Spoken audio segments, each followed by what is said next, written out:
இந்த கிளாஸில் நம்ம என்ன பார்க்க போகிறோம் அப்படின்னு பார்த்தீங்கன்னா டியூட்டிஸ் ஆஃப் கன்சியூமருடைய டியூட்டிஸ். லாஸ்ட் கிளாஸில் என்ன பார்த்தோன்னா ரைட்ஸ் ஆஃப் கன்சியூமருடைய ரைட் என்ன அப்படின்னு பார்த்தோம். இப்போ கன்சியூமர் என்னெல்லாம் பார்க்கணும் அப்படிங்கிறத பார்க்க போகிறோம். இப்போ பார்த்தீங்கன்னா எ பார்ட் ஃப்ரம் ரைட்ஸ் எங்கேருந்து பார்ட் ஆஃப் இருக்குது அப்படின்னு பார்த்தீங்கன்னா ரைட்ஸில் ஒரு பார்ட்டு அப்படின்னு சொல்கிறாங்க. There are certain duties imposed on the consumers. Consumer should be conscious of his duties. என்ன பண்ணணும், ரொம்ப நேர்மையாக அவங்களுடைய பொருளை என்ன பண்ணணும்னா கன்சியூமர் வாங்கணும். குறுக்கு வழியில் இல்லீகலெல்லாம் நம்ம என்ன பண்ணக்கூடாதுன்னா பொருளை வாங்கக்கூடாது. இப்போ அதுவே டியூட்டிஸாக இருக்காது. சரிங்களா? அப்போது he should make purchase judiciously and should not misuse his rights. அதான் நான் இப்போ சொன்னேன். அதுதான் இப்போ என்ன பண்ணணும், நேர்மையாக ஆனஸ்ட்டாக தான் என்ன பண்ணணும் பொருளை வாங்கணும், மிஸ்யூஸ் பண்ணக்கூடாது. அதுதான் கன்சியூமருடைய ரைட்ஸ்னால் நீ தெரிஞ்சிக்க வேண்டியது தான். அப்போ எப்போதுமே அவன் பொருளை எப்படி வாங்கணும், ஜுடிஷியஸ்லி, அதாவது நேர்மையாகவும் ஹானஸ்ட்டாகவும் தான் பொருளை பர்ச்சேஸ் பண்ணணும் அப்படின்னு சொல்கிறாங்க. தென் பாயிண்ட்ஸ் கீழே இருக்குது, அதை ஃபாலோ பண்ணி பார்க்கலாம். தென் ஃபஸ்ட்டு பாயிண்ட்ஸ் என்ன அப்படின்னு பார்த்தீங்கன்னா buying quality product at reasonable price. எப்படி இருக்குமா, சரியான விலைக்கு நம்ம குவாலிட்டியான ப்ராடக்டை வாங்குறது. சரிங்களா? இப்போ அதில் என்ன கொடுத்துருக்காங்க அப்படிங்கிறத பார்ப்போம். It is the responsibility of a consumers to purchase a product after gaining a through knowledge of its price, quality and other terms and conditions. எப்படி இருக்கும் அப்படின்னு பார்த்தீங்கன்னா பொருள் எப்படி இருக்கும், நம்மளுடைய நாலேஜுக்கு உட்பட்டது. அதாவது ப்ரைஸு, குவாலிட்டி, இதை பொறுத்து தான் நம்ம என்ன பண்ணுறோம் அப்படின்னு பண்ணலாம் பொருளை வாங்குகிறோம். இப்போ என்ன நினைப்போம், தரமாகவும் இருக்கணும், விலை குறைவாகவும் இருக்கணும். அப்போ தான் நம்ம ஒரு பொருளை நல்லா வாங்க முடியும். சரிங்களா? அதுதான் இங்கே இருக்கக்கூடிய. அப்போ எப்படி பொருளை நம்ம வாங்குகிறோம், அதனுடைய விலையும் தரத்தையும் பொறுத்து தான் நம்ம பொருட்களை பர்ச்சேஸ் பண்ணுறோம். அதுதான் என்ன அப்படின்னு பார்த்தீங்கன்னா buying quality product at reasonable price அப்படின்னு சொல்கிறான். தென் அடுத்தது என்ன இருக்குது அப்படின்னு பார்த்தீங்கன்னா the consumers should ensures both the price from certain shops and if possible from government stores to get in idea of it price. அப்போ என்ன பண்ண முடியாது, சர்டன் ஷாப்ஸில் பொறுத்து நம்ம வாங்குகிறோம் அப்படின்னு சொன்னால் குவாலிட்டியாக இருக்குது. தென் பாசிபிள்ஸ் கவர்மெண்ட் ஸ்டோர்லையுமே நம்ம என்ன பண்ணலாம்னா பொருளை வாங்கிறதுக்கான ஒரு ஐடியாஸ் இருக்கும். தென் ரொம்ப பொறுப்பாக நம்ம லயபிலிட்டிஸை பொருளை வாங்கணும்ப்பா. அதுதான் நம்மளுடைய பொறுப்பு. லயபிலிட்டிஸ்னு அதாவது டியூட்டிஸ்ன்னு சொன்னாலே அதுதான் குருவரின் கடமைகளானது. The consumers has to have a knowledge about the quality from his own experience or from the experience. அதாவது எப்படி இருக்கும், அவங்கவுங்களுக்கு எப்படி இருக்கும் அப்படின்னு பார்த்தீங்கன்னா நாலேஜ். கன்சியூமர்ஸை பொறுத்த வரைக்கும் எக்ஸ்பீரியன்ஸஸ் அப்படிங்கிறது அவங்களுக்கு நாலேஜ் ஃபுல்லாக அவங்க கேதர் பண்ணியிருப்பாங்க. அதான் ரைட்ஸே சொல்லிட்டாங்க, பொருளை பற்றின டீட்டெயில்ஸை கேதர் பண்ணி வச்சுருக்கணும் அப்படின்னு சொல்கிறாங்க. பட் அது வாங்கி யூஸ் பண்ணதுக்கான எக்ஸ்பீரியன்ஸஸ் இருக்கும் ஃப்ரம் இல்லை அதர். அடுத்தவங்கள்ட்டேருந்து நம்ம அந்த எக்ஸ்பீரியன்ஸை அவங்க என்ன பண்ணுவாங்க, ஷேர் பண்ணுவாங்க. அது மூலியமாகவோ இல்லை ஒரு வெப்சைட் மூலியமாகவோ நம்ம ப்ரௌஸ்லாம் பண்ணி அதை பற்றின பொருளுடைய தரம்லாம் என்ன அப்படிங்கிறத நம்ம தெரிஞ்சு வச்சுருப்போம். தென் செகண்ட் பாயிண்ட்டு என்ன, செகண்ட் பாயிண்ட் அப்படின்னு பார்த்தீங்கன்னா second point ensure the weight and measurement before making purchase. ஒரு பொருளை நம்ம வாங்குறதுக்கு முன்னாடி என்ன பண்ணுவோம் அப்படின்னு பார்த்தீங்கன்னா அதனுடைய மெஷர்மெண்ட் என்னெல்லாம் மெஷர்மெண்ட் பண்ணுவோம், அதனுடைய வைட்டு எடை எப்படி இருக்கும், தென் மெஷர்மெண்ட்டு அளவு எப்படி இருக்கும் அப்படிங்கிறத நம்ம என்ன பண்ணுவோம்னா ஒரு பொருளை வாங்குறதுக்கு முன்னாடியே நம்ம பார்த்துருவோம். தி sellers often cheat consumers by using unfair weight and measures. எப்படி இருக்கலாம், செல்லர் நம்மளை சீட் பண்ணலாம், கன்சியூமர்ஸை சீட் பண்ணலாம். 4 கிலோ வாங்க வேண்டிய இடத்துல 3.25 கிலோ கொடுக்க வேண்டியது. அப்போ வெயிட்டில் என்ன ஆகிடுது அப்படின்னு பார்த்தீங்கன்னா எடை குறைய ஆரம்பிச்சிது, அன்ஃபேர் ஆஃப் ஆகிடுது. தென் அடுத்து பார்த்தீங்கன்னா அதே மாதிரியான அளவும் மெஷர்ஸ் பண்ணுறது. அப்போ இது ரெண்டுத்துமே நம்ம என்ன பண்ணணும், பார்த்து தான் வாங்கணும். ஓகேவா? Then the consumers should ensure that she is getting the product the exact weight and measures. இப்போ consumer should check the weight and balance of product. ஒரு பொருளை நம்ம வாங்கும் போது கன்சியூமர் என்ன பண்ணணும், கண்டிப்பாக வெயிட்டை செக் பண்ணித்தான் வாங்க வேண்டும் அப்படின்னு சொல்லிட்டாங்க. தென் அதுதான் அவங்களுடைய டியூட்டிஸ். அப்போ நம்ம என்ன பண்ணணும், ஃபஸ்ட்டு தரமான பொருளாக சரியான விலையா அப்படிங்கிறத பார்க்கணும். அது one of these duties. Then second one is weight and measurement of making purchase. எடையும் அளவும் சரியாக இருக்குதா நம்ம செக் பண்ணி வாங்கணும். அது second point. Then third point reading the label carefully. இப்போ என்ன பண்ணணும், நம்ம ரொம்ப தெளிவாக என்ன பண்ணணும், அதில் என்ன லேபிளில் என்ன இருக்குது அப்படிங்கிறத நம்ம கண்டிப்பாக பார்த்து தான் வாங்கணும். கேர்ஃபுல்லாக நம்ம பார்க்கணும். It is the duty of consumers to the thoroughly read the label of the product. ஒரு ப்ராடக்டை வாங்கும் போது கண்டிப்பாக நம்ம என்ன பண்ணணும், லேபிள் கரெக்டாக இருக்கா அப்படிங்கிறத நம்ம ரீட் பண்ணணும். தென் செக் பண்ணணும். Have the correct complete and true information about the product. அந்த ப்ராடக்ட் மேலே இருக்கக்கூடிய இன்ஃபர்மேஷன் கிடைத்த தகவல் அனைத்தும் உண்மையானதா அப்படிங்கிறத நம்ம என்ன பண்ணணும், கண்டிப்பாக செக் பண்ணணும். தென் ஃபோர்த் ஒன்று, of false and attractive advertisement. False and attractives என்ன சொல்கிறாங்க, பி அவேர் தவறாகவா இருக்கா, அதாவது ஃபால்ஸ்னால் தவறு. தென் அட்ராக்டிவ் அட்வர்டைஸ்மெண்ட் அப்படிங்கிறது ரொம்ப அட்ராக்டிவாக இருக்கும். அதை பார்த்து நம்ம என்ன பண்ணுவோம்னா பொருளை வாங்குவோம். சரிங்களா? அப்போது பி அவேர், அப்போ அது மாதிரி நம்ம அவேராக இருக்கணும். அப்போது வந்து அட்ராக்டிவான அட்வர்டைஸ்மெண்ட் இருந்தால் பொருள் குவாலிட்டியாக இருக்கா அப்படிங்கிறத நம்ம செக் பண்ணி தான் ஆகணும். After the product are not is attractive, that is product மேலே என்ன இருக்கக்கூடாது, then not as attractive as shown in advertisement by the sellers.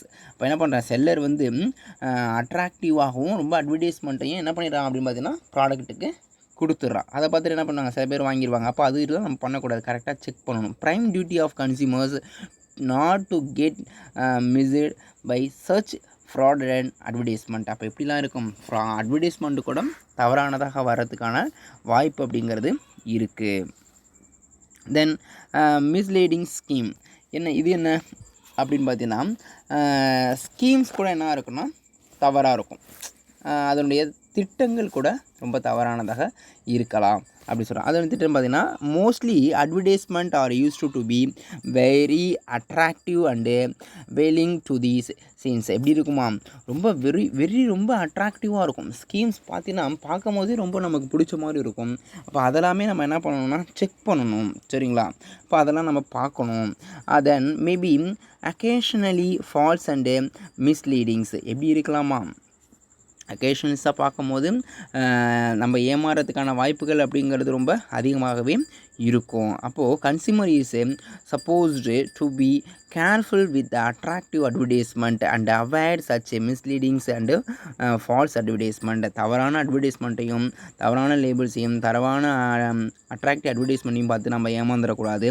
பொருள் தரமாக இருக்கா, அதுக்கு தகுந்தான விலை இருக்கா அப்படிங்கிறத நம்ம கண்டிப்பாக என்ன பண்ணணும்னா செக் பண்ணி தான் வாங்கணும்.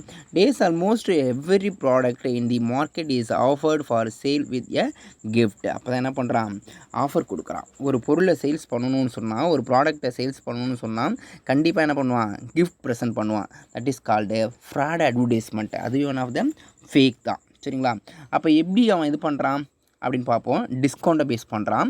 டிஸ்கவுண்ட்டை பேஸ் பண்ணும்போது ஆர் எ ஃப்ரீ ப்ராடக்ட் என்ன பண்ணுறான், ஒரு பொருள் வாங்கினா இன்னொரு பொருளை ஃப்ரீயாக கொடுக்குறேன், டிஸ்கவுண்ட் பண்ணித்தரேன் அப்படின்னு சொல்கிறான். For examples, a free come with soap.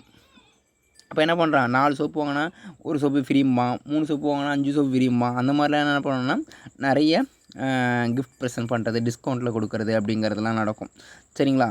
அதெல்லாம் நம்ம கொஞ்சம் செக் பண்ணிக்கணும். அப்போ discount off and the price the shop or one free soap and buying one. அதான் நான் சொன்னேன், ஒரு சோப்பு வாங்கினா இன்னொரு சோப்பு ஃப்ரீ அப்படின்னு கொடுக்கக்கூடியது, அது டிஸ்கவுண்ட் பேஸில் வந்துடும். And after consumers adulterate such as offers by such product even when it not desirably on order. இப்போ நம்ம என்ன பண்ணுவோம் அப்படின்னா, டிசபிலிட்டி ஒரு பொருளை ஆர்டர் பண்ணுறோமே அது அப்போலாம் நம்ம என்ன பண்ண மாட்டாங்கன்னா ஆஃபர்லாம் கொடுக்க மாட்டாங்க. சரிங்களா? தென் அடுத்தது நெக்ஸ்ட் என்ன இருக்குது அப்படின்னு பார்த்தீங்கன்னா, இன்ஷூரிங் தி ரிசிப்ட் ஆஃப் கேஷ் பில். நம்ம என்ன பண்ணுறோம், ரொக்க ரசீதியை கண்டிப்பாக நம்ம என்ன பண்ணணும்னா வாங்கிக்கணும். சரிங்களா? பணம் கொடுத்துட்டோம், பணம் கொடுத்தோம்னா ஒரு இல்லீகலாக வாங்கும் போது நம்ம என்ன பண்ண மாட்டோம், பில்லை வாங்க மாட்டோம். இல்லை ஏதாவது ஃபோர்ஜரி பண்ணால் நம்மளே வாங்க மாட்டோம். தென் அது இல்லாமல் என்ன சொன்னாங்க, கண்டிப்பாக ஒரு கன்சியூமர் என்ன பண்ணணும் அப்படின்னு சொன்னால் கேஷ் கொடுத்ததுக்கப்புறம் ரிசிப்டை வாங்கித்தான் ஆகணும் அப்படின்னு அதுவே அவங்களுடைய இம்பார்ட்டன்ட் டியூட்டிஸாக சொல்கிறாங்க. சரிங்களா? அப்போது admit duty of consumers to the collect cash receipt and warranty card supplied along with bill. என்னெல்லாம் வாங்கணும், பில்லை வாங்கணும். என்ன வாங்கணும், பில்லை வாங்கணும். தென் வாரண்டி கார்டை வாங்கணும், கேஷ் ரிசிப்டை வாங்கணும். கண்டிப்பாக கன்சியூமர் என்ன பண்ணி தான் ஆகணும், வாங்கித்தான் ஆக வேண்டும். அப்போ தான் என்ன நடக்கும் அப்படின்னு பார்த்தீங்கன்னா, will help them seeking residential for their grievance. என்ன பண்ண முடியும், ஏதாவது தவறுகள் நடந்து விட்டதுன்னா நம்மளால் என்ன பண்ண முடியும், ரெக்டிஃபை பண்ணி அந்த பொருளை நம்ம ரீமைண்ட் பண்ணிக்க முடியும். Unscrupulous sellers offer to the reduce to the final price of goods they sell without bill. ஒரு பொருளுக்கு வந்து பில் இல்லாமல் போயிடுச்சுன்னா கண்டிப்பாக நம்மளால் என்ன பண்ண முடியாது, அதை நம்மளால் ஈடுகட்ட முடியாது, ரெசிடென்ஷியல் பண்ண முடியாது. சரிங்களா? அப்போ இதனால் நீங்கள் கொஞ்சம் அதை நம்ம கண்டிப்பாக ஒரு பில்லு எங்கேயுமே ஒரு பொருளை வாங்கிட்டு வந்ததுக்கப்புறம் கண்டிப்பாக என்ன கேட்பான், திரும்பி எகேன் உள்ளே போனாலே எங்கே பில்லு அப்படிங்கிறதான் அவன் ரைஸ் பண்ணுவான். Then consumer court without proof of purchase. பொருளை நம்ம பர்ச்சேஸ் பண்ணோமே என்ன ஆகிடும், பர்ச்சேஸ் பண்ணாமல் வித்தவுட் ப்ரூஃப் இல்லைன்னா என்ன பண்ண கன்சியூமர் கோர்ட்டில் ஏற்றுக்க மாட்டாங்க, கம்ப்ளைண்ட் பண்ண நம்மளால் முடியாது. Duty of the consumers to demand and collect the cash receipt and warranty card. அப்போ தானே நம்ம என்ன பண்ணணும், கன்சியூமரோட டியூட்டி என்னது அப்படின்னு பார்த்தீங்கன்னா, கன்சியூமர் என்ன பண்ணணும் அப்படின்னா கேஷ் ரிசிப்டை கலெக்ட் பண்ணணும், வாரண்டி கார்டையும் கண்டிப்பாக கலெக்ட் பண்ணணும். These are the 6th point. அடுத்தது buying from reputed shop. Reputed ஷாப்ஸ்னால் என்னது, ரெப்யூட்டட்ஸ்னால் ரொம்ப மரியாதைக்கான ஷாப் இருக்கும். நம்ம நிறைய மால்ஸ் நிறைய விதமான பெரிய விதமான இருக்கும், அது பேர் நல்ல அந்த இடத்துக்கு போனால் நல்ல பொருள் நம்ம வாங்கலாம் அப்படிங்கிற மாதிரி ரெப்யூட்டட்ஸ் இருக்கும், புகழ்மிக்க அப்படின்னு நம்ம சொல்லலாம். இப்போது அந்த மாதிரியான கடைகளை எப்படி வாங்குறது அப்படின்னு பார்ப்போம். Buying advisable for the consumers to make purchase from the reputed shops or government shop like super bazaar. அப்போ தான் சொல்லலாம், சூப்பர் பஜார் இருக்கும், கோஆப்ரேட்டிவ் ஸ்டோர்ஸு அண்டு லைக். இங்கே நம்ம என்ன பண்ணுவோம்னா கண்டிப்பாக பையிங் பண்ணும்போது இதெல்லாம் ரெப்யூட்டட், நம்மளுக்கே தெரியும் இங்கே தரமாக தான் இருக்கும், விலையும் கரெக்டாக இருக்கும் அப்படிங்கிற மாதிரி நமக்கு ஒரு கான்ஃபிடென்ட் இருக்கும். அதெல்லாம் வந்து ரெப்யூட்டட் அப்படின்னு சொல்கிறான். அதாவது என்னது, தென் அதான் சூப்பர் பஸார்னு கொடுத்துட்டான், கோஆப்ரேட்டிவ் ஸ்டோர்ஸ்லாம் கொடுத்துட்டான். அப்போது consumers buying purchasing from the such shop can escape from these malpractice. எங்கே என்ன நடக்காது அப்படிங்கிறான், தவறுகள் நடக்கிறதுக்கான வாய்ப்பு இருக்காது. அப்போ manufacturer and shopkeepers or vendors கண்டிப்பாக என்ன பண்ண, ரெப்யூட்டட் ஷாப்ஸை பொறுத்த வரைக்கும் தவறுகள் நடக்க வாய்ப்பு இருக்காது. தென் அடுத்தது never purchase from black market. Black market நம்ம என்ன பண்ணணும் அப்படின்னா தவிர்த்துடணும். கள்ள சந்தையில் போய் நம்ம ஒரு பொருளை வாங்கக்கூடாது, வாங்கினா அது ரொம்ப தப்பானதாக போயிடும். அதான் சொல்லியிருக்காங்க, தி consumer should discharge his duties as a responsibility citizens. அப்போ கண்டிப்பாக ஒரு சிட்டிசன்ஸ்க்கு கண்டிப்பாக என்ன இருக்கணும், கன்சியூமருக்கு அப்படின்னு பார்த்தீங்கன்னா ரெஸ்பான்சிபிலிட்டிஸ் இருக்கணும். என்ன ரெஸ்பான்சிபிலிட்டிஸ் இருக்கணும், நம்ம போயிட்டு பிளாக் மார்க்கெட்டில் பொருளை வாங்கக்கூடாது அப்படிங்கிற ரெஸ்பான்சிபிலிட்டிஸ் இருக்கணும். He should not buying things from black market and in excess of his requirement. கண்டிப்பாக நம்ம என்ன பண்ணக்கூடாது, ஒரு பொருளை போயிட்டு வாங்கக்கூடாது, எங்கே அதிகமாக இருந்தாலும் எக்ஸஸான மார்க்கெட் நம்ம போயிட்டு பிளாக் மார்க்கெட்டில் பொருளை வாங்கக்கூடாது. அவனுக்கு தேவையான அளவுக்கு மட்டும் தான் என்ன பண்ணணும்னா பொருளை வாங்கி வச்சுக்கணும். அளவுக்கு அதிகமாக நம்ம வாங்கிக்க கூடாது. அளவுக்கு அதிகமாக வாங்கிட்டா எக்ஸஸாக வாங்கிட்டாலே அதுவே என்னதான் அப்படின்னு பார்த்தீங்கன்னா பிளாக் மார்க்கெட் தான். Then scarcity consumers should not resort to panic buying stock things exclusively. அவன் என்ன சொல்கிறான், அப்போது நமக்கு வந்து டெஃபிசிட்டிஸாக இருக்கும்பொழுது டெஃபிசிட்டிஸாக இருக்கக்கூடிய நேரத்தில் கன்சியூமருக்கு என்ன வந்துடும் அப்படின்னு பார்த்தீங்கன்னா ஒரு பேனிக், ஒரு என்ன வந்துடும், பையருக்கு என்ன வந்துடும்னா பேனிக் வந்துடும். சரிங்களா? அப்போது நம்ம ஏன் ரீஸ்டோர்ஸ் பண்ணணும், நமக்கு தேவையான அளவுக்கு நம்ம பொருளை வாங்கிக்கிட்டால் போதும். அதுதான் வந்து never purchase from black market. Black மார்க்கெட்டை நீங்கள் கொஞ்சம் நெவர் பண்ணுங்கள், விடுங்க அப்படின்னு சொல்கிறாங்க. தேவையான அளவுக்கு வாங்கினா போதும். ஸ்டாண்டர்ட் ஆஃப் லைஃபிங். Then buying standardised product. Then often the consumers buys cheap product which are not durable or not safe. என்னவா இருக்காது அப்படிங்கிறான், நம்ம போய் சீப்பாக வாங்கணும்னு சொன்னால் கண்டிப்பாக நமக்கு வந்து சேஃப்டி இருக்காது, நம்மளால் கம்ப்ளைண்ட் பண்ண முடியாது, அதுக்கான ரைட்ஸ் நம்ம வாங்க முடியாது. அப்போ நம்ம என்ன பண்ணக்கூடாது, நம்மளோட டியூட்டிஸ் என்னது, இது ஒன் ஆஃப் தீஸ் டியூட்டிஸ். கண்டிப்பாக நம்ம வந்து சீப்பாக ப்ராடக்டை வாங்கக்கூடாது, ஸ்டாண்டர்டைஸாக தான் நம்ம என்ன பண்ணணும்னா வாங்கணும். It is duty of the consumers to buy product standardization marks which is supposed safe in every respect. எப்போயுமே நம்ம ஒரு ஸ்டாண்டர்டைசேஷனான பொருளை வாங்கும் போது கண்டிப்பாக நமக்கு என்ன இருக்கும், ஒரு ரெஸ்பெக்ட் இருக்கும். இப்போ சீப் ப்ராடக்ட்டை நம்ம என்ன பண்ணக்கூடாது, வாங்கக்கூடாது. Follow the instruction of the manufacturer. Manufacturer என்ன பண்ணுவார், உற்பத்தியாளர் வந்து இன்ஸ்ட்ரக்ஷன்ஸ் கொடுப்பார், எதுக்கு அந்த பொருளை எப்படிலாம் நம்ம யூஸ் பண்ணணும் அப்படிங்கிறது. அதுதான் நம்ம வந்து அந்த ட்ரக்ஸ் அப்படிங்கிறதுலாம் அந்த மெடிசன்ஸ்லேயே பார்த்தோம். அதுதான் duty of the consumers to use the product as per instructions. கண்டிப்பாக அந்த ப்ராடக்ட் பற்றின இன்ஸ்ட்ரக்ஷன் என்ன கொடுக்குறாங்களோ அதை வந்து கன்சியூமர் என்ன பண்ணணும், ஃபாலோ பண்ணணும்.